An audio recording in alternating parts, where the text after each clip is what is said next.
СМС кімнен екен? Айлық деген сұлу қыздан ғой. Рас па? Я, рас. Кеше әлеуметтік желіден әдемі көйлек көрген едім. Аса қымбатта тұрмайды. Алайықшы. Ой, қымбат емесінді білем ғой сенің. Жан, алайықшы.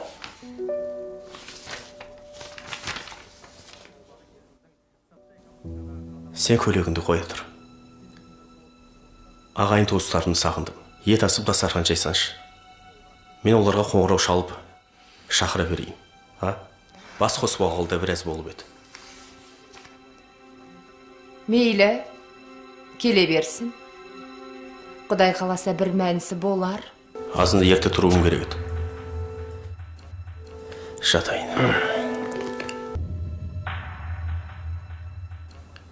Осының ағайтеуір туған туысқандары бітпейді. Мен бәрібір сол көйлекті алам.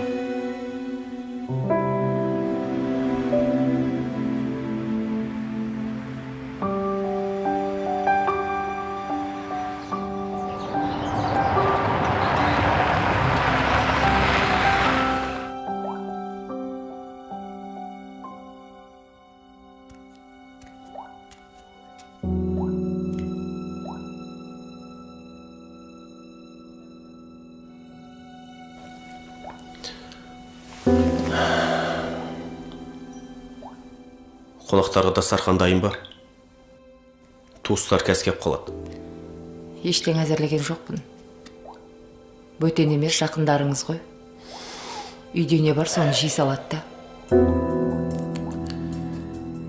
Бірдеңе дайындамайтын болсаң, неге кеш айтпадың? Кәскеп қалады. Енді не істейміз? Оларға қоңырау шалып, келмесін деп айтыңыз. Бітті сонымен. Бөтен емес, туған туысқандарыңыз ғой. Сүннет деген ойдамын.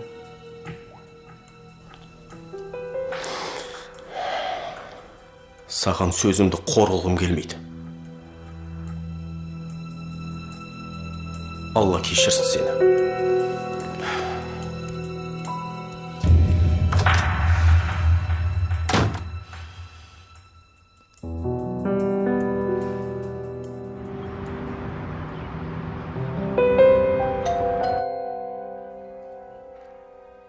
Ашық кіре бер. Ашық дедім ғой. Қызым. Пап, мам, қалайсыздар? Ой, аман есен. Күйеу бала қайда? Қазір бір жерге шығып кеткен еді. Кел, отырыңыздар.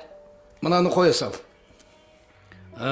Кеше өзі қонаққа шақырып, енді өзі жоқ болғанын қызық болды. Сіздер отыра тұрыңыздар. Мен қазір шай қойып келем.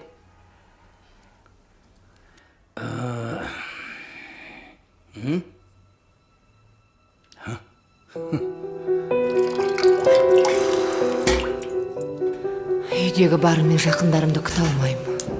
Жоқ, оларға тура келмейді. Күйеуімнің туыстары болғанда бір мәнісі болар еді. Бірақ өз туыстарым емес. Қалайша өз туыстарыма көрімсіз дастархан жай алам?